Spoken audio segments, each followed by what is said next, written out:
Plus two കഴിഞ്ഞ students frequent ആയിട്ട് ചോദിക്കുന്ന ഒരു ചോദ്യമാണ് മെഡിക്കൽ MBBS BDS അല്ലാതെ വേറെ ഏത് കോഴ്സ് എടുക്കുന്നതാണ് നല്ലത് എന്നുള്ളത്. പേഴ്സണലി ഞാൻ പറയുകയാണെങ്കിൽ നഴ്സിങ്ങിനൊക്കെ താല്പര്യമുള്ള കുട്ടികളാണെങ്കിൽ അല്ലെങ്കിൽ പാരാമെഡിക്കൽ കോഴ്സുകളോടൊക്കെ താല്പര്യമുള്ള കുട്ടികളാണെങ്കിൽ അത് ചൂസ് ചെയ്യാൻ വേണ്ടി പറയും.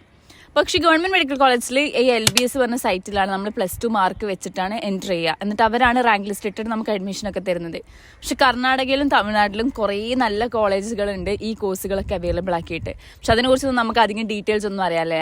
അപ്പോൾ ഞാൻ ഈ സ്റ്റുഡൻസിനോട് റെക്കമെൻഡ് ചെയ്യുന്നത് MK കരിയർ ഗൈഡ് എന്ന് പറഞ്ഞിട്ട് ഒരു ആപ്പ് ഉണ്ട്.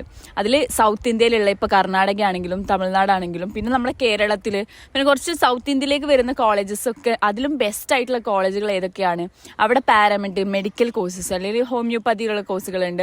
പിന്നെ അതിൻ്റെ കൂടെ തന്നെ ഇത് മാത്രമല്ല എഞ്ചിനീയറിംഗ് കോഴ്സസ് ഉണ്ട്. ഇതുപോലെയുള്ള കോഴ്സുകളുടെ ഒക്കെ ഫീസ് സ്ട്രക്ചറും കറക്റ്റ് കോളേജ് ഡീറ്റെയിൽസും ഈ ആപ്പിൽ കൊടുത്തിട്ടുണ്ട്. ഈ കോഴ്സിനൊക്കെ ജോയിൻ ചെയ്യാൻ വിചാരിക്കുന്ന സ്റ്റുഡൻസ് ആണെങ്കിൽ ബയോയിൽ ലിങ്ക് കൊടുത്തിട്ടുണ്ട്. അതിൽ കയറി നിങ്ങൾക്ക് ആപ്പ് ഡൗൺലോഡ് ചെയ്യാവുന്ന കേട്ടോ.